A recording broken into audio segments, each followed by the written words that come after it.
All right. Come on in here, everybody. How y'all doing? It is me, Sirwalterj Jones, of the Sirwalterj Jones Show, and here it's 3 o'clock in the p.m. Central Standard Time, and every day this is what we are going to do for our community.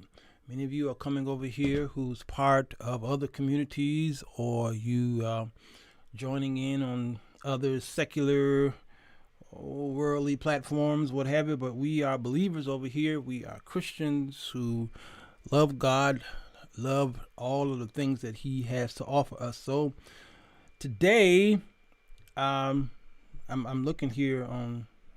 It's kind of weird here. I'm looking here on Facebook. It's want to make sure that we are. It's kind of dark. Not sure. Anybody over there on Facebook? Okay, because it looks like mine's is dark over there. That's weird. Yeah. Who's over there? Who's over there on Facebook? I'd like to know. Anybody on Facebook?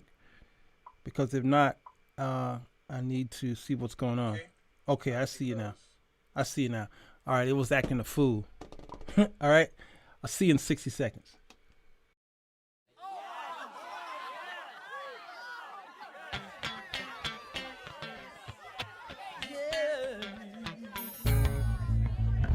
Bass.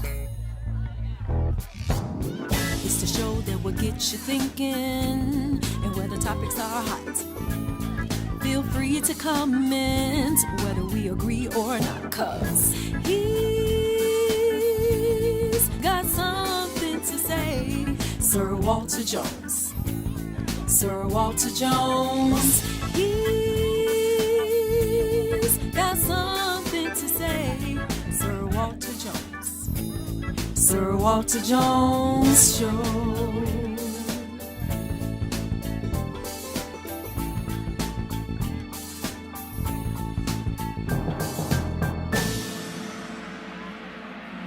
Come on in. The water's fine.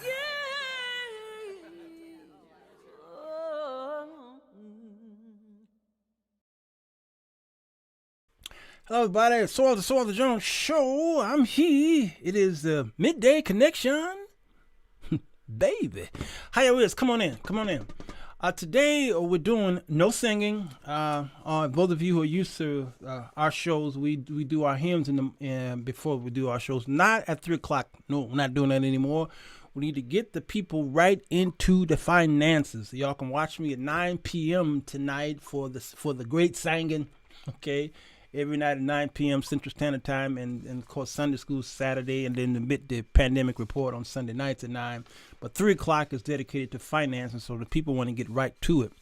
All right, for those of you who are Christians, I'm talking to you mostly, and those of you who are worldly people and atheists and agnostics, you may not understand this show, and so, hopefully if you do continue to watch it, you will learn something about your finances, but you also will learn something about the grace and the love of God.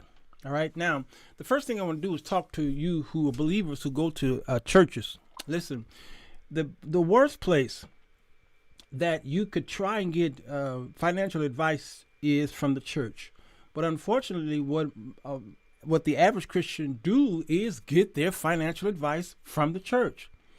I'm not a financial advisor. I don't have a Series 663 or all those other series. Okay. All right.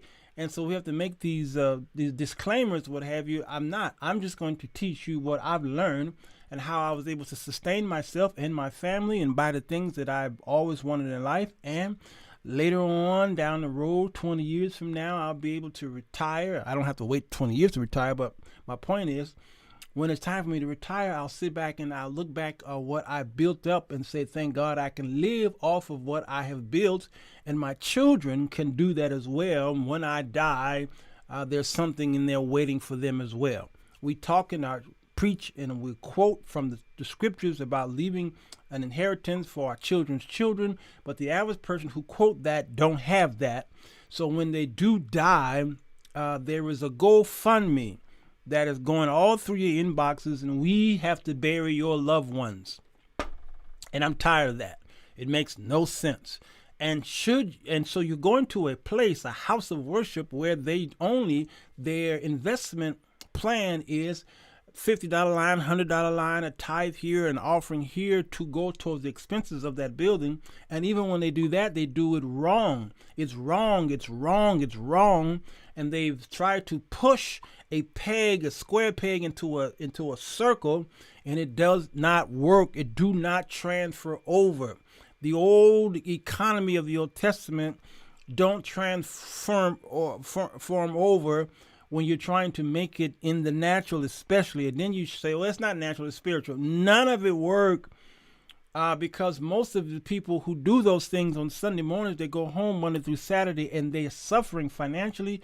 They are literally hiding their cars. Tithe payers are hiding their cars from the repo man.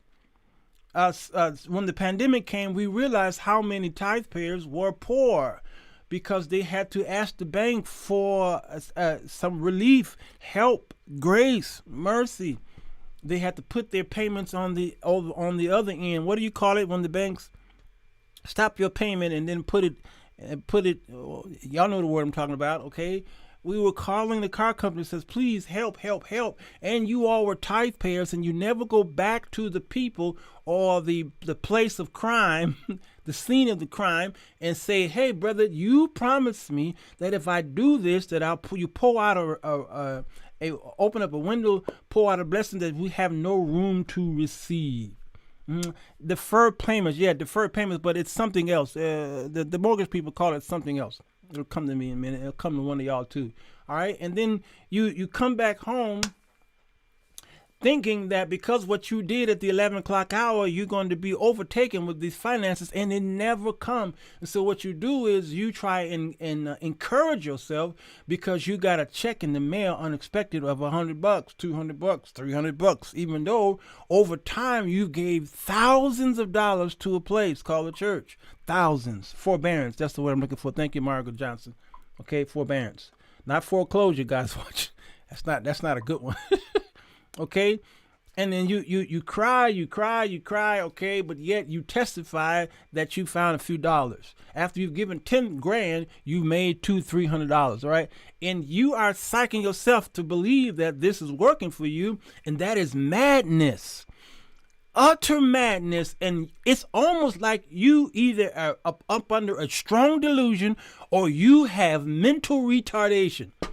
I know they don't call it retardation anymore, Belinda Oliver, but you have some kind of mental illness where you are looking at this thing every week, knowing it doesn't work for you, but you keep going back, believing that it is going to benefit you in the natural.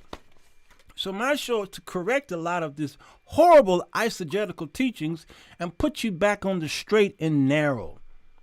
Intellectual disability, Michael Benjamin. That's a great way of putting it. Great way of putting it. All right.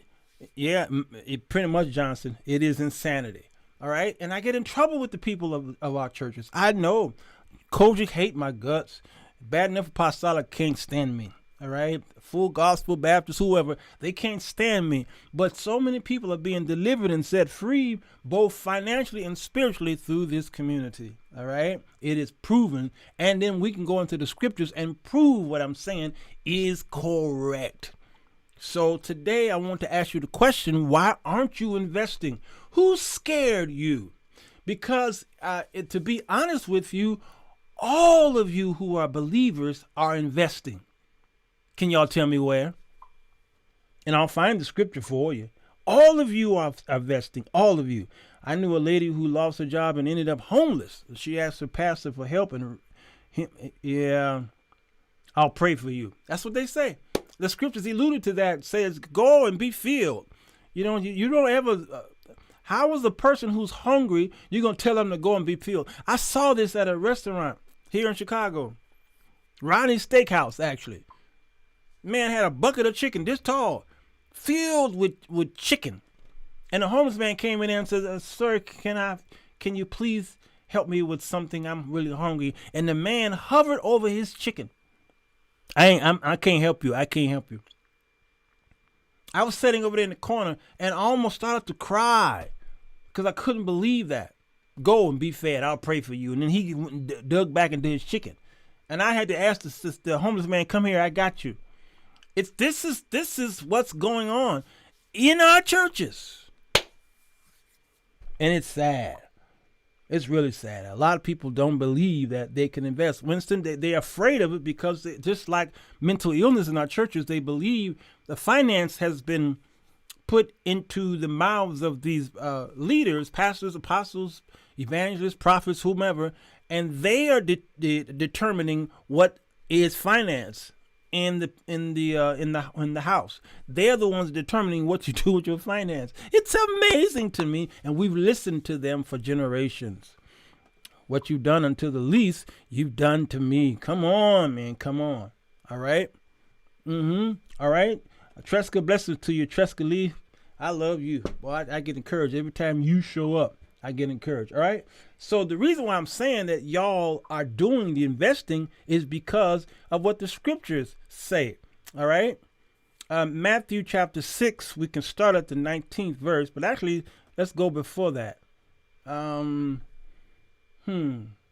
Matthew chapter 6, it talks about teaching about giving to the needy, first of all. And I often tell y'all about giving to the needy because when you do that, you are lending to God. It says here, watch out, don't do your good deeds publicly to be admired by others. That's what y'all do when your $50 line, $100 line, you hold up your tithe in the air, you hold up your offering in the air. You want everybody to see what you're doing to the point where people are so embarrassed because they don't have any money. The poor don't have any money. So they will try and I've seen people go and get loans, payday loans and title loans and bank loans, stuff like that, just so that they can stand in that line at church. It is the most horrific thing that I've seen. To be admired by others, for you will lose a reward from your Father in heaven. When you give to someone in need, don't do as the hypocrites do, blowing trumpets in the synagogues and streets and to call attention to their acts of charity. He said, I tell you the truth, they have received all the reward that they will ever get. You got yours. But when you give to someone in need, don't let your left hand know what your right hand is doing. Give your gifts in private, and your Father, who sees everything, will reward you. How? Openly, y'all, openly. That's why I didn't give the list of those of you who gave to Haiti. Y'all gave all this money to Haiti, and you blessed those people over there so that they could survive for the rest of the year. But I refuse to read off the list of all the amount that y'all gave. I didn't tell y'all how much I gave either. All right, because we don't need to know. Just give because you love those people and you want them to succeed. So we don't need to know how much you gave. God knows you gave, and he will reward you openly. That's the way it's supposed to work. So verse 19 says, don't store up treasures here on earth where moths eat them and rust destroy them, and where thieves break in and steal. 20, store your treasures in heaven where moths and rust cannot destroy and thieves do not break in and steal. Wherever your treasures is, there the desires of your heart will be. We've quoted that forever. Wherever your treasures are, that's where your heart is. So that proves my point. All of you who are believers are investing. What are you investing in? You are investing in the kingdom. You are doing things down here on the earth. Physical things here on the earth, because you know that when you die, there is a place that all your treasures will be. You're storing them up. You understand? So yet you're storing things up in the spiritual, but you're not storing up in the natural. Why? Because you've been told a lie. You've been told a lie. Oh, that's gambling. But you gamble all the time when you buy stuff. You are consumers of goods and services in America. You consume everything. You buy up everything. And some of y'all's checks have already spent. Next month, your check is already spent on something that you don't even need. Your tax check before it even comes. already spent. If they promise you a stimulus package, it's already spent because you are consumers. You can't wait for the new iPhone to come out. Man, I had the iPhone. I had the iPhone 4, and it took years before I decided to upgrade. And the only reason why I had to upgrade because the iPhone 4, they just stopped upgrading it. It's like, listen, we got to force this guy into a new iPhone because the battery was horrible. I held on to it. I'm like, I'm not paying $1,000 for a phone. Not doing it. I held on until I finally had to upgrade to the iPhone 6, and then I held on for that. And the 7 came out, I didn't care. The 8 came out, I didn't care. The 9 came out, the 10 came, I didn't care. I held on to that iPhone 6 for years. Why? For what? What I need a new one for? To make iPhone, the Apple people rich? No, I am not a consumer. You understand? Y'all standing in line, first ones with their shoes, Michael Jordan or whoever, Nike or whomever drop a shoe, your sons and your daughters are in line and y'all are in line too. It makes no sense. So we need to learn how to be producers. You gotta have that car? Do you have to have that house right now? Do you? No. Today you are suffering in the kingdom so that you can have the greatest that God has to offer you when you die. So investment is the same thing. You suffer now. You go without now. I'm not saying live like a pauper, like a poor person, but you suffer a little bit now so that you can have something when you're older. Because when you're older, you're going to look back and say, God, dog it. I didn't have to have that car. I didn't have to have that house. I didn't have to have those shoes. I didn't have to have that iPhone. I didn't have to have that trip to Vegas. I didn't have to have all this. I didn't need all that right now. I could have put that money away and let it get interest in it, and put it in a stock, put it in a bond, put it in a commodity, put it in gold, put it in cryptocurrency, put it in something, okay? And in years down the road, when I'm older now, when I really can't move like I used to, now I can take that trip around the world. Okay? And this is the way wealthy people think. This is how they process life. Many of the wealthy people that you know today, they are wealthy today because they suffered for years to get the wealth that they need today. When you see your neighbors never going to work, but they have the greatest house on the block, they got a nice car, they're always traveling, it's because they suffered for years to get to that point. Do you understand what I'm saying? They understood. So some of the people in our city, they ride around on bicycles. They go to and fro on bicycles, or they'll take an Uber. Why? They can afford the car, but buying the car makes no financial sense. Why buy something? This is their mentality. It's a great concept. Why buy something when you buy it? It is not worth the same thing that you bought it when you bought it. That is an automobile. I paid, the ticket says it's 25 or 30 grand, but soon as I drive it off the lot, it has depreciated so much that I can't even return it for the same amount. That is not proper investing. That is not an asset. Some of y'all calling your cars an asset. That is a liability to the utmost. Even some of your homes, even though we know that real estate is supposed to grow in value, but many real estate that we have today becomes a liability. And some of you, if not many of you, are upside down on your home. So it's no longer an asset to you. It is a burden to you. So wake up and stop looking at the same thing every single day. Remove some of your friends from you. Today is a pep talk, y'all. We'll get into deeper things, what to do tomorrow and the rest of the days from now on. But today I just want to give you a pep talk and shake you. Wake yourself up.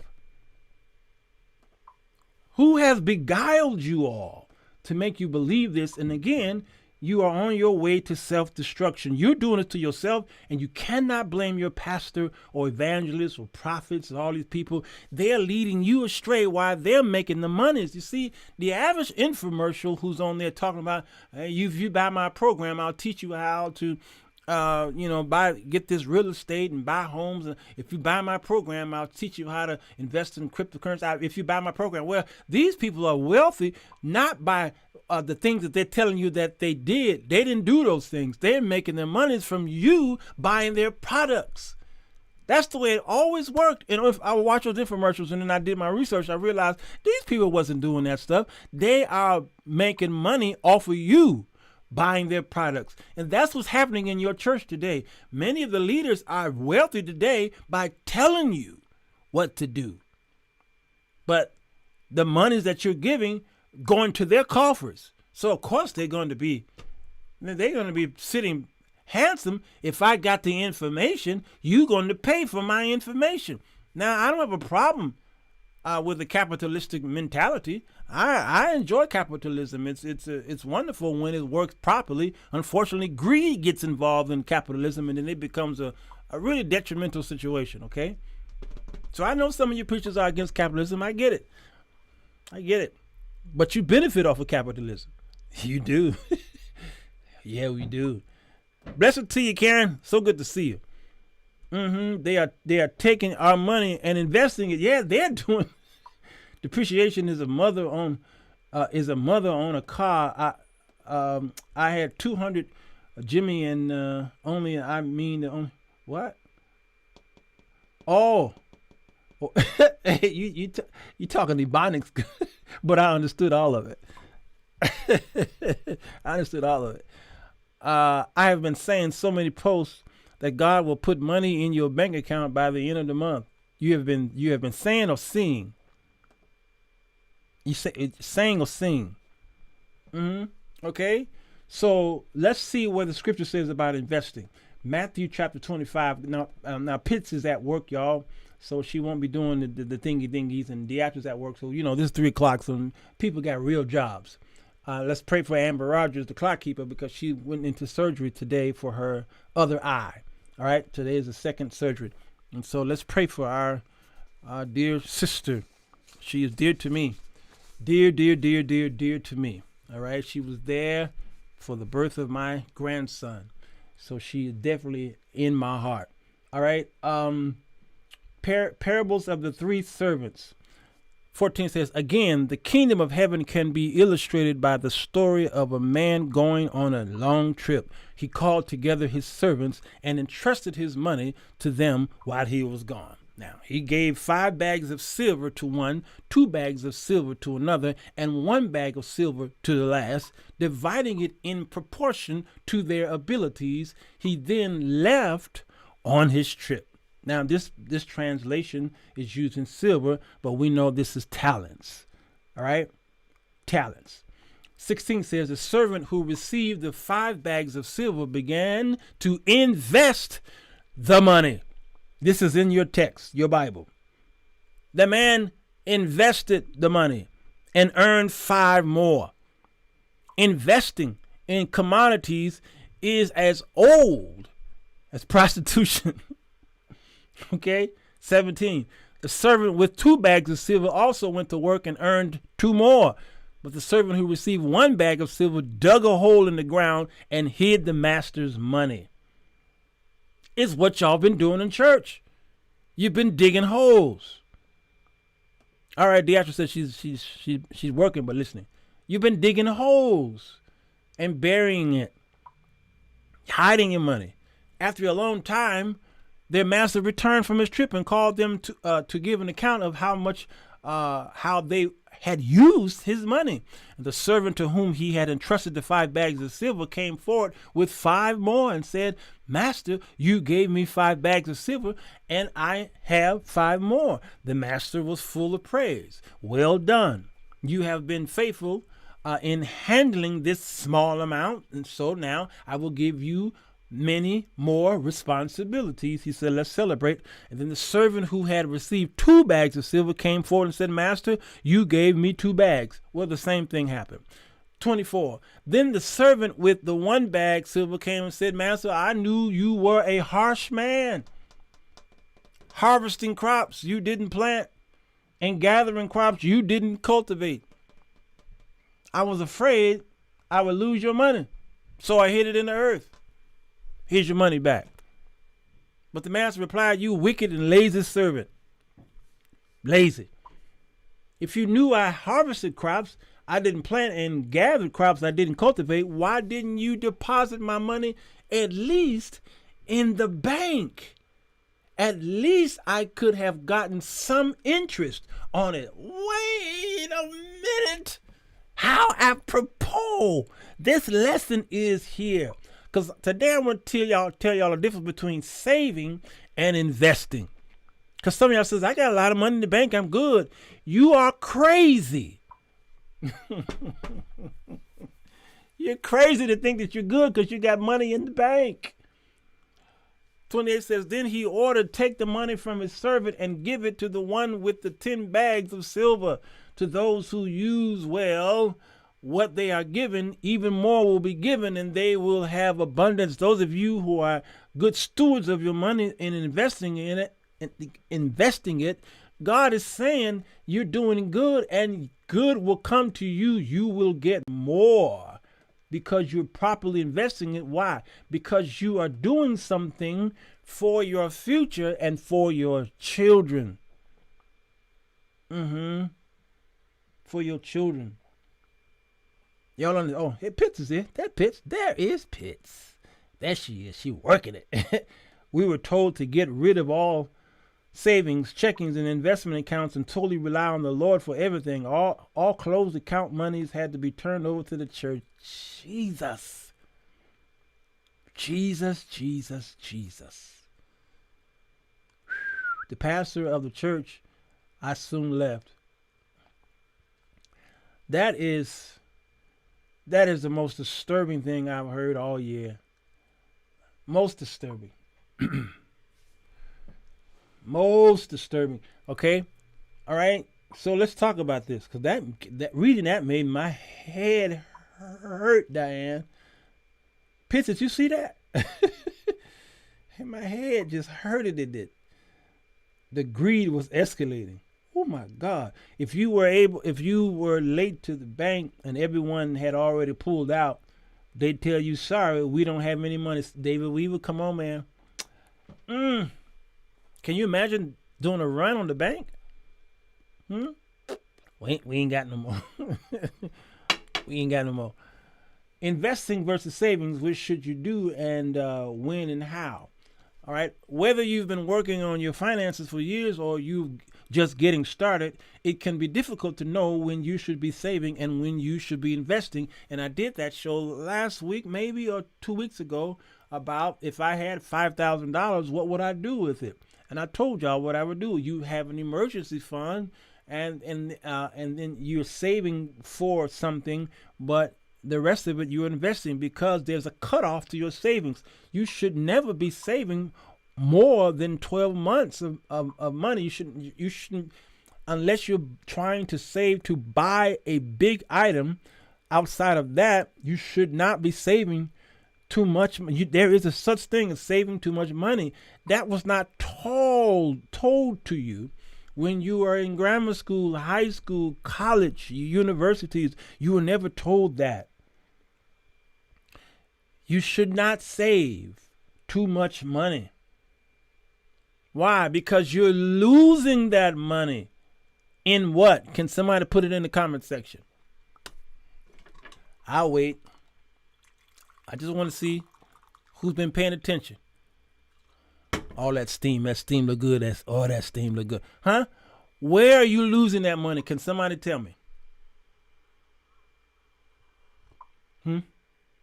A pretty lady said interest.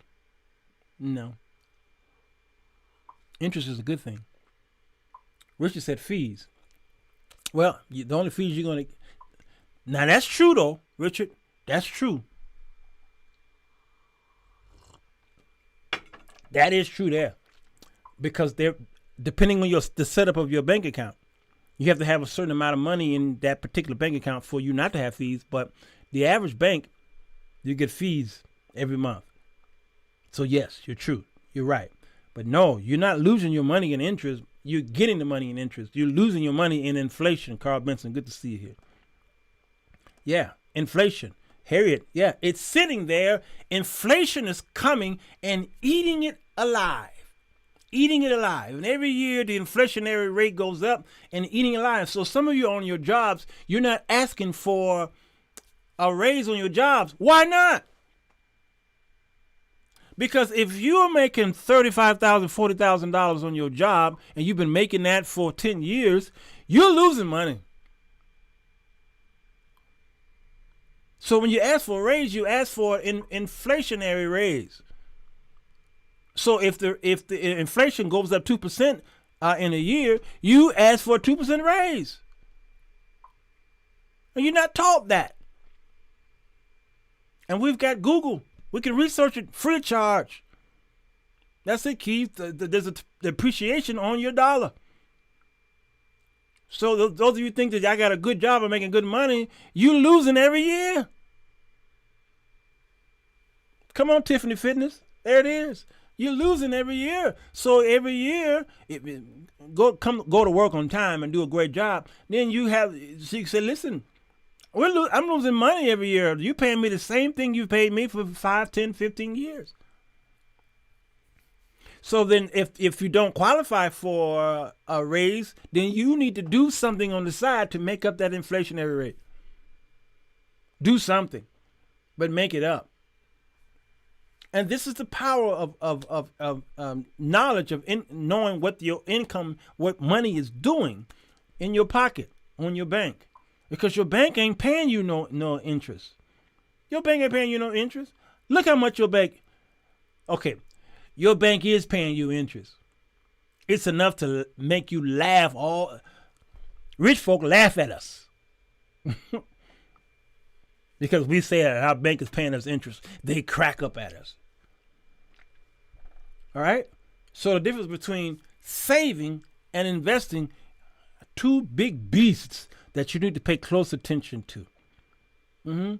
Saving is the safer route because the dollar amount in your bank account won't typically decrease unless you withdraw funds.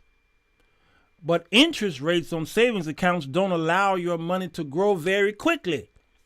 Unfortunately, interest rates are often lower than the rate of inflation. Did y'all hear this?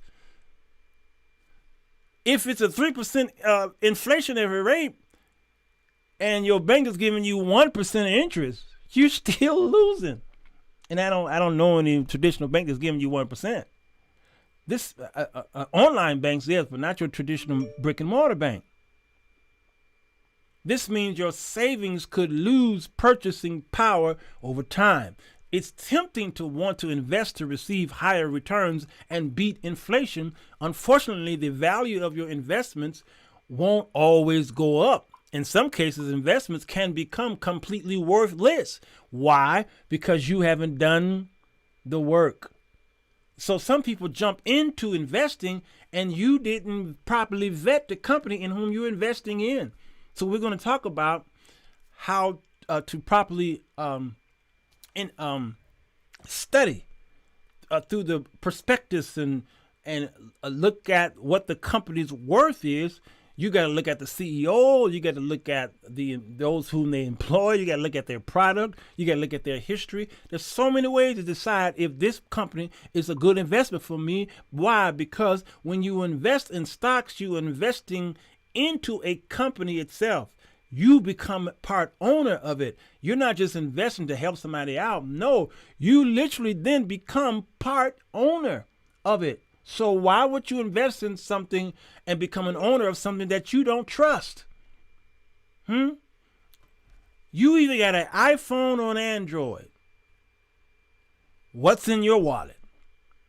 People often ask, what do I invest in? Well, what's in your house?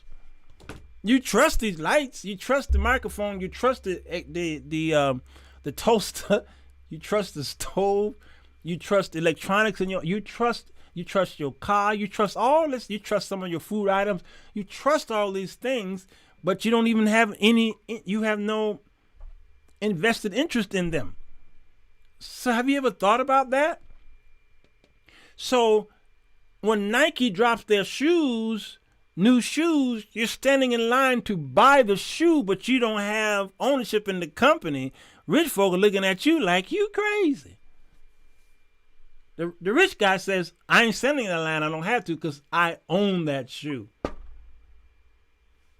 Y'all understand? Wealthy people pay for time. Low income people pay for things. Get a great investment firm, and you come on, Tiff, preach it. I watched a show you did, Anita. Okay, where you had 3 pastors. Yes, I didn't get their names, but it was blessing by all y'all's knowledge. Amen, Harriet Marshall. Amen. When you get a chance, please share the names. Yes, that show was hot. Wasn't it hot, Harriet? Them brothers were hot. Charles did all the talking. Charles Albert Johnson was the light-skinned preacher. He gonna get me now. That did most of the talking. Charles Johnson. And James McDonald was the second young man. James McDonald.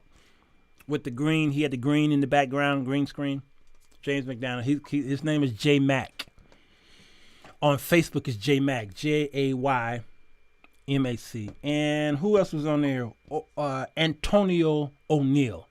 Antonio O'Neill. Those were the 3 brothers. You can find all 3 of them on Facebook. I don't know if they have YouTube channels, but they're definitely on Facebook, okay? So I'm glad you enjoyed that show. I'll have more elders on. Not just elders, but I've had several people on lately, and I'll continue that in that vein because I need to take a break sometime or let somebody else do the teaching. I watch your brother Stock Up Larry. He's also blessed. Amen. Larry Jones will be on this show. All right. I'll have him on. I'm trying to get him on once a week so he can recap the shows for the week. All right. Stock Up with Larry Jones. I'm always promoting that, brother, because I've seen where he went from nothing to where he have right now. All right. Now, I've always been talking about stocks on my show and bonds and commodities, always for years. All right. But I decided not to dedicate every day. He does it every day, a couple times a day. I decided not to do that because I needed, as a minister of the gospel, I need to dig into my calling. But in that, we talk about politics and social issues, relationship issues, which is my podcast, which will be kicking off in a couple of days. Again, back to that on Spreaker.com. And then, of course, finance. So we need the church to be well-rounded, and that's why I do these shows. Henry, as y'all took me to school. Uncle Larry, yeah, that's it. Big ups to you, Jeffrey. Blessings to you, sir. Pitts is putting the Stock Up YouTube channel there. Go there for some in-depth study on stock. Now, my show is more elementary, meaning I'm going to teach all the whys, and then I'm going to go to the beginning of it. He is just a little more advanced, and so you can go there and start right now if you like. My shows at 3 o'clock is going to be taking you to steps. I'm going to hold your hand and take you step by step, okay? And then down the road, we'll get to an advanced place, but we're starting over. All right? Okay, so if you want to start over with Larry, you have to go to his old shows from last year where he does start you over. You got to go all the way to the bottom of his YouTube channel to find it. But it's there. Yeah, Tiffany said, yes, the Farrah brother can talk. Tiff, something wrong with you. All right. So how do you know when you should stick to the safer route and save or risk more to earn bigger returns and investment? Now, so I'm going to give you a contrast, the pros and cons to saving, the pros and cons of investing. Okay. So here are the good things about saving. All right. This is much needed, especially with the body of Christ. Gap of yes. Triplet, so good to see you. I'm so good to that's my heart there too. That triplet girl. That triplet right there. Pros and cons. You know, we cousins now, triplet. Since Pastor then got married to my cousin. Now we cousins, triplet. We real cousins. All right. There are plenty of benefits to saving rather than investing. All right. First, the dollar amount you save in the savings account won't decrease over time as long as you don't make withdrawals. Number two, as long as you get an account, a savings or checking account that don't keep pulling out those fees every month. All right. This is important because some goals need to happen regardless of whether investment prices are up or down. All right. So you got some goals. You need some tangible, you need some liquid money. So you do need a savings account. Savings rather than investing also allows you to reach your goal on time as long as you save the proper amount each month. Take the total you need to save and divide it by the number of months until you need to reach your goal. All right. So those of you who are making, you know how much you make a year, you need to have 3 to 6 months saved. Okay. And so you divide that, you know, if it takes you $5,000 a month to survive, you need to be saving that every month, saving that until you've got 3, 4, 5 months of that put away. So just in case another pandemic comes, another one is coming, guaranteed. All right, or a sickness or a tragedy or something happens, you can lean on the monies that you saved. You're going to thank yourself for doing this. Good to see you in the shelter. Where you been, Hargrave? I miss you. Yes. All right. Now, here are the cons of saving. Saving does have downsides, though. Due to inflation, which we kept talking about, the money you save will decrease in value each year. If you earn interest, that interest may partially offset the negative effect of inflation. Unfortunately, interest rates rarely keep up with the inflationary rate. So your bank pays you an interest. The inflation keeps doing this. You're always upside down on your bank account. Saving also means you'll have to set aside more money each month that you would if receiving higher returns on investment. So if you're only earning 1% interest in a savings account, but could earn 8% return on investment, you'll have to make up for the 7% difference by putting more money in your savings account to reach the goal at the same time. And then you got to do that again the following year or the following month, depending on how your interest is coming. So you got to keep putting more money in the bank because you're too afraid to invest. All right? Does that make any sense? Good to see you, Gardner. So you're not taught this. It just seems that interest rates should be able to match inflation. Not gonna happen. It just won't happen. It won't ever happen. We're in a quagmire. No, it's not gonna happen. And if it did happen, the people who are investing would be more encouraged to put their monies in the banks, because then they know that they're making a decent interest rate on the bank accounts. Please, these banks would love that, to have that money up in there. All right. So investing. Here are the pros of investing. Investing can be beneficial. 2, investing gives your money the potential to grow faster than it would a savings account. That's obvious. And if you have a long time until you need to meet your goal, your returns will compound. Now, basically, this means in addition to a higher rate of return on investment, your investment earnings will also earn money over time. The benefit of higher compounding returns is you won't have to invest as much each month as you would each month on the savings.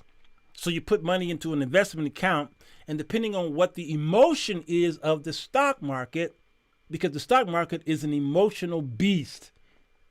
It's a black woman.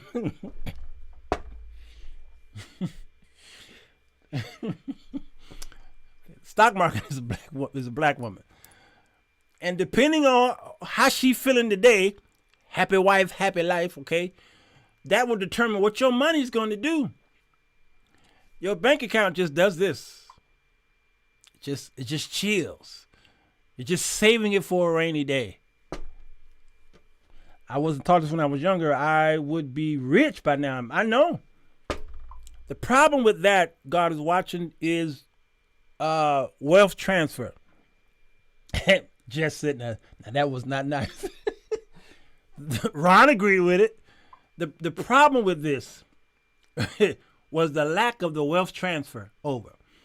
Wealth transfer is something so important to the economic status of anybody who's got a generation above them. The silent generation of the roaring 20s, okay? Some of them are still alive. Many of them, if not most of them, are dead now. But that silent generation were the ones who went off to war, World War, remnants of World War I, and those who went into World War II. Okay?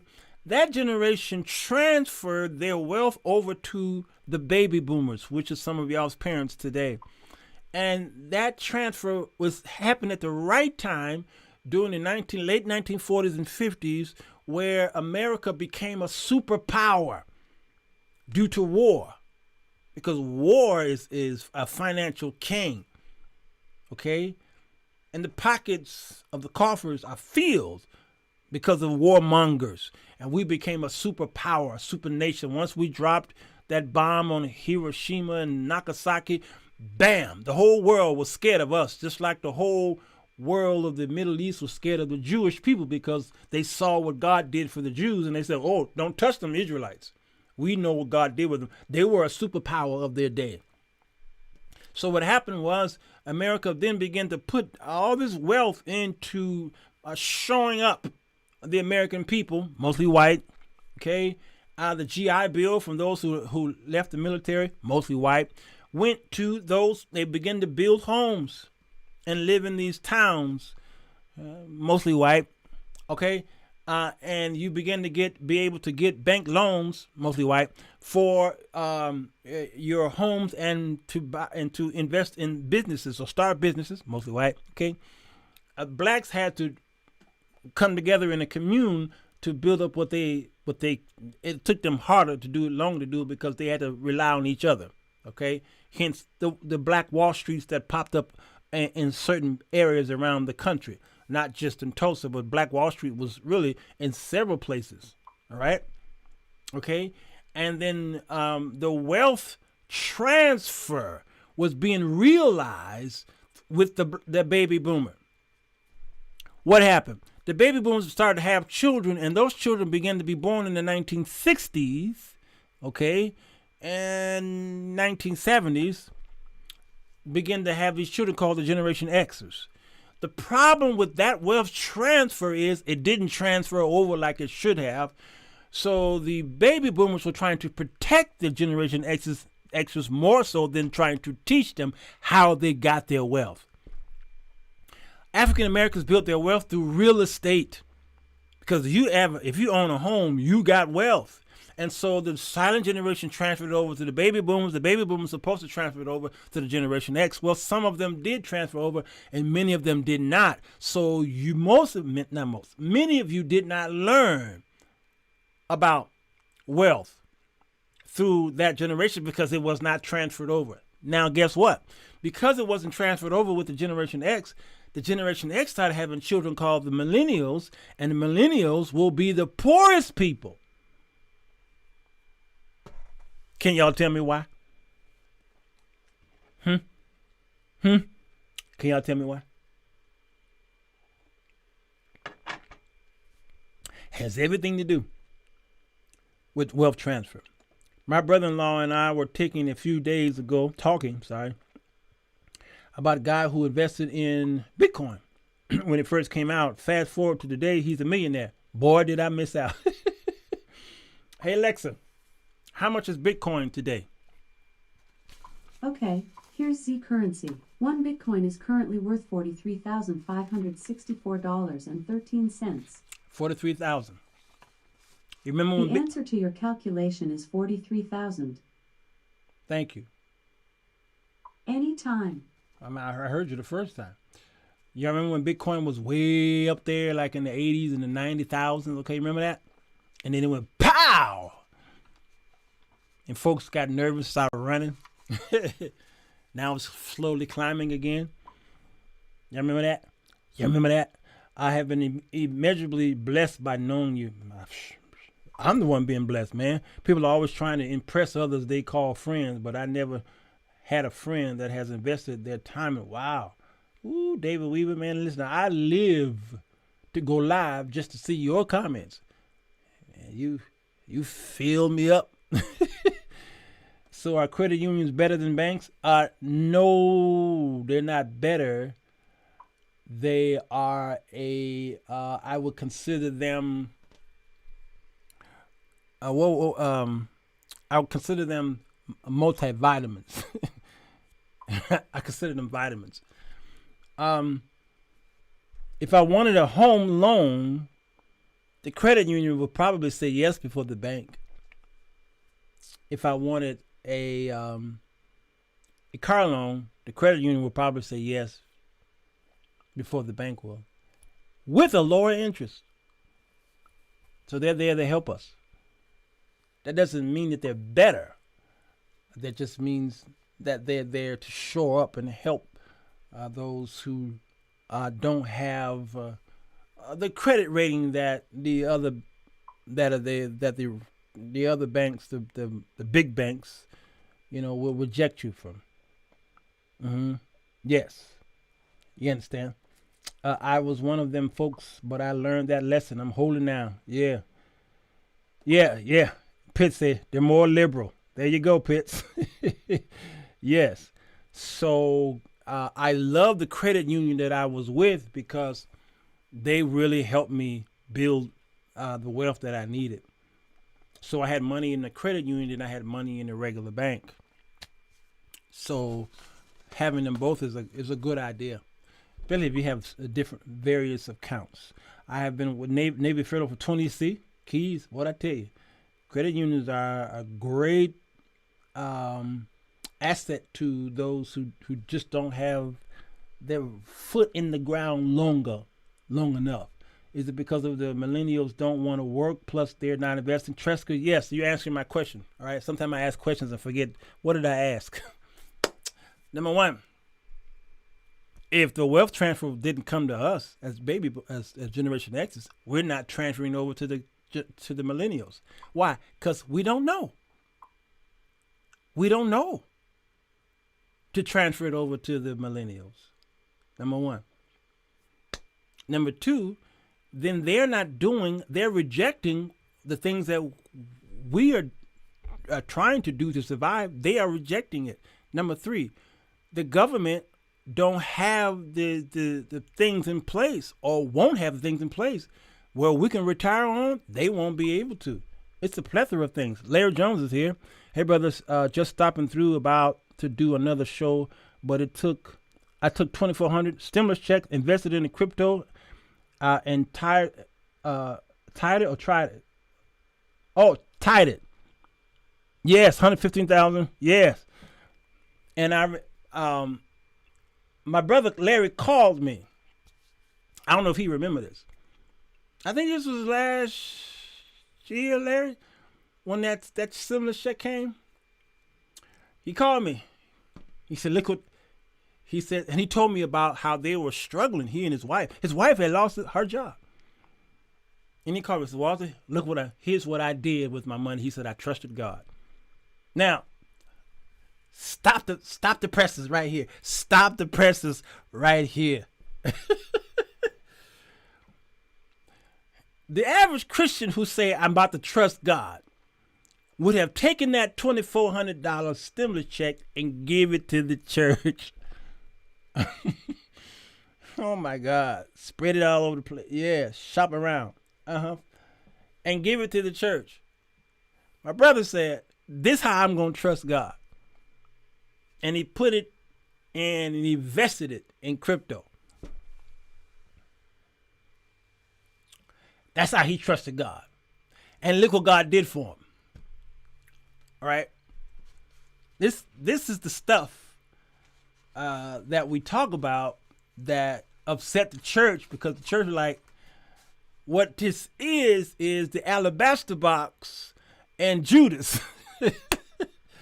You see, Jesus was being serviced by the woman on the alabaster box. It was an expensive ointment. But the thief, who was a part of Jesus's crew, said what? Can y'all tell me what he said? Come on, Pamela says, "I used my stimulus and paid the house." Yes.